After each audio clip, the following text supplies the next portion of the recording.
Thank you, Amy. Thanks for the introduction, and good morning, good afternoon to everyone on this attending this conference. I'm delighted and honored to speak to all of you.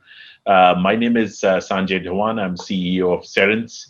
We're a Nasdaq listed publicly traded company focused on conversational AI. And my topic is to share with you how AI is going to be used in all walks of our lives. We're experiencing that both as a consumer, as an enterprise, and all the different use cases of AI that we are all experiencing. My focus today is going to be more about enhancing the experiences, the interaction between the human and a machine. In our case, it's the driver and the car using AI. There are a number of studies which have been done. This one that I'm referencing to was a study, a voice survey that was done in 2020 by Adobe, where clearly there is a key trend here, basically, which is more natural and engaging experiences, basically improve the product, adoption and usage and so on and so forth. And conversational AI, which is basically using voice to interact with the device, is further engaging and improving the overall experiences.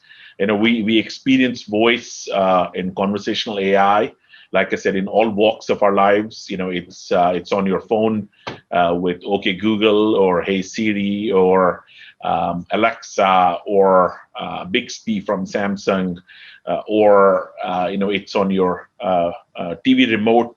It's on your TV, it's in your smart speaker, and also it's in your car. So what we'll be basically experiencing is, more and more the adoption of these technologies, these AI technologies, especially conversational AI. This slide here, again, part of the same survey, basically talks about the use cases, kind of, what are the current use cases, and what are the users saying, what else do they want to do? It's in the earlier days of computing, we used to use keyboard and screens. A mouse came in that basically changed how we interact with the devices. Then came about 10, 15 years back, touch screens, which again changed kind of, the whole interaction mechanism between consumers and their devices and so on and so forth. And similarly, voice is becoming the next kind of AI platform, which basically is changing the interaction and the experiences that the users do. Navigation, text and chat, listening to music, doing search. The reason why all the big tech companies are all very interested in this space and they're investing heavily is because just like browsers and used to control the access to the internet, similarly voice and voice AI, conversational AI is the mechanism to get to the internet, basically. Cerence, as I mentioned to you, we're a company that was spun out of a leader in the conversational AI space, a company called Nuance. So a public company was split into two public companies about 1.5 years back, and Cerence was born, and I was brought in as the CEO of the company at that time. We are a company, we're an AI platform for the car, and we provide conversational AI platforms, but we are enhancing our platform to get into other AI interactions from a driver, from a cabin and passenger standpoint, and also from a road standpoint. Our focus is very simple, around safety, security, and convenience. And we basically want to deploy AI and AI platform, to enhance some of that. And I'm going to show you some examples coming up here. So on this slide, you can basically look at, various different, interactions. The key thing here basically is to keep the interactions extremely natural. Voice has been there in as a technology in our lives for many years, but the voice interactions were limited to commands. And we as consumers, don't like to be command driven. We don't want to remember commands. We don't want to remember the syntax. We want to be very driven by natural interactions. So that's the key here. And platform like ours and others as well basically have use AI to bring those natural language understanding into the conversations that get then implemented. Use cases here, could very well be, things like, hey Mercedes, set my cruise control to 65 miles an hour, and the AI platform basically detects the language in 70 plus different languages, the actual words. It detects the natural understanding in again 70 plus languages, and then basically goes and implements the action based on what the user is trying to do, and then gets integrated very tightly into, in our case, the driving experience that we basically deliver to the consumers. So maybe we should start with giving you an example. Before I switch to the next slide, can we play the clip number 1, please? Hey, Cerence, turn on my living room lights. Okay, I've turned on 4 lights in your living room. By the way, I noticed we're pulling into the grocery store. Would you like me to load your Evernote shopping list? Yes, show me my list.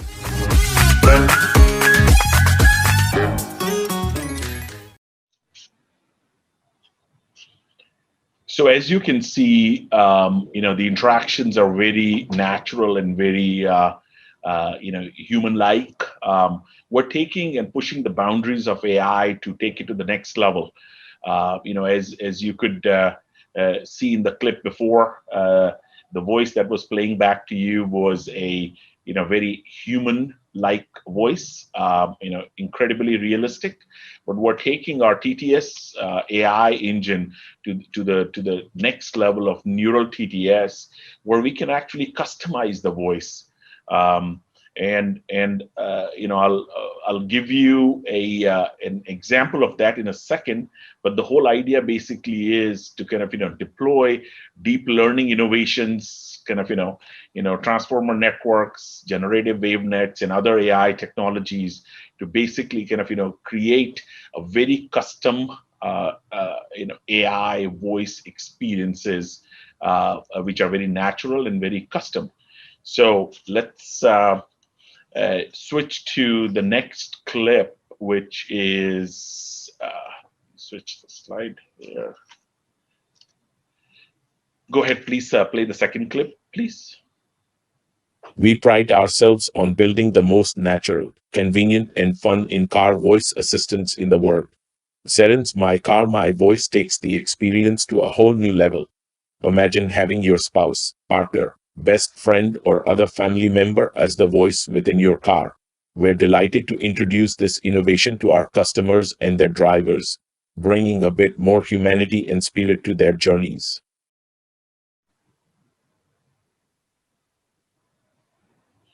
So as you can see, that was my clone. That was not my voice.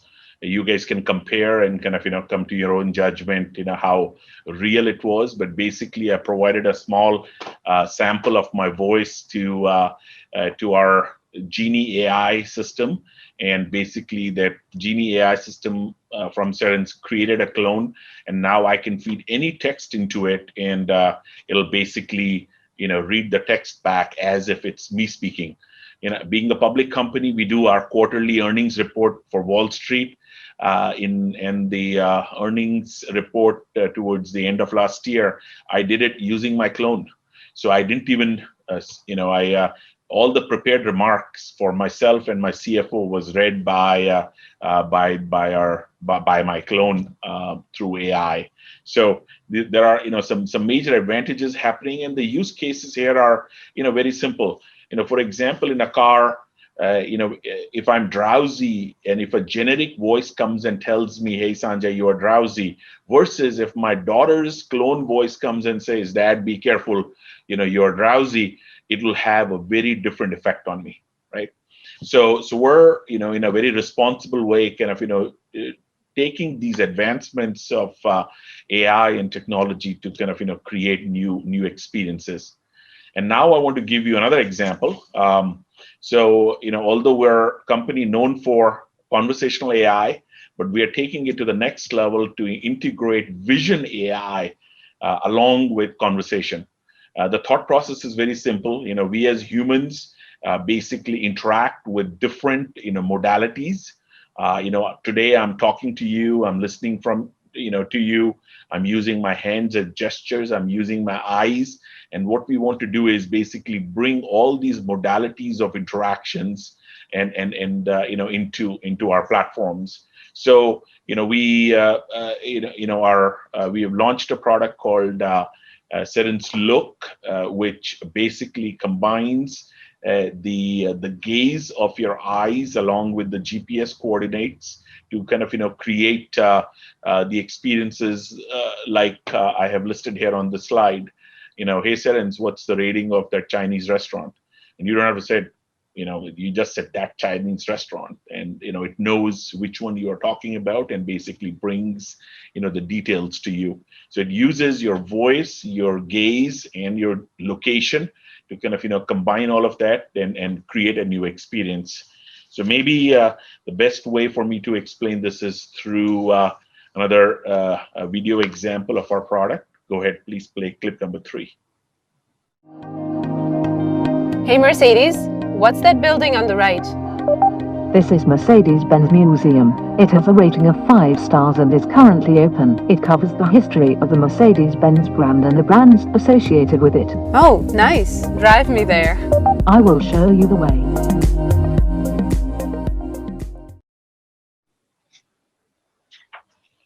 So as you can see, this is like having a virtual co-driver with you in the car, which is basically assisting you in many different ways. And the next example I want to share with all of you is of combining all these all these technology AI technologies together and creating products which will basically enhance the overall consumer experience. Voice assistants, we are all familiar with combining voice with vision.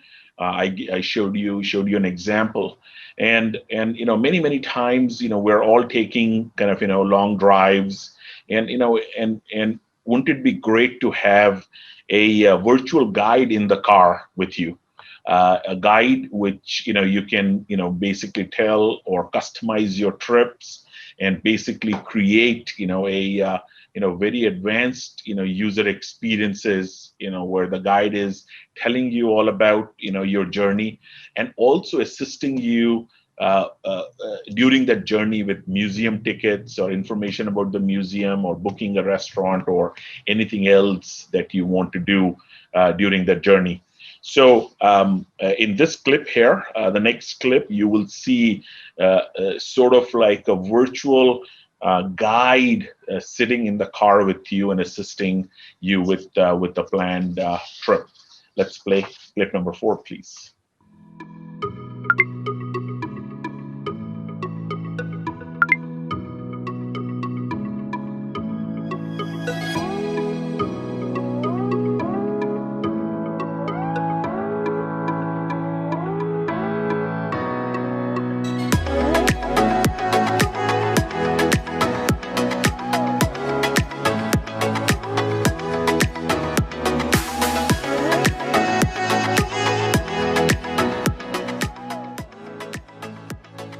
The first iconic landmark of the trip is coming up. In a mile, you'll take the Bixby Creek Bridge.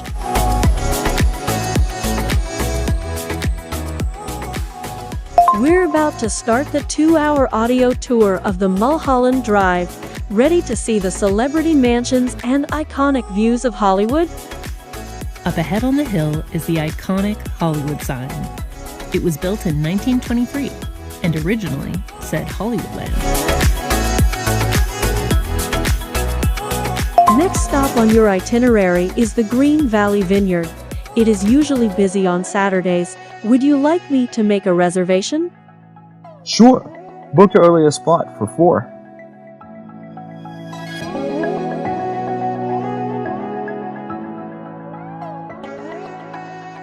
While you're here, you should also see the Griffith Observatory. It has an amazing view of downtown LA and the Hollywood. Tell us more about it. Built in 1935, the observatory is seen in many famous movies including The Terminator and La La Land. Would you like me to get you tickets for the tour? Yes. Book it now and navigate there. Enjoy the view.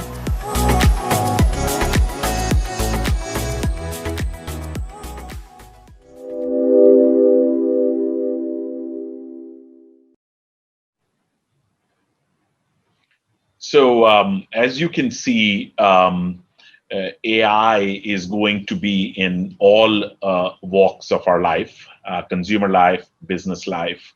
There will be various different applications to it.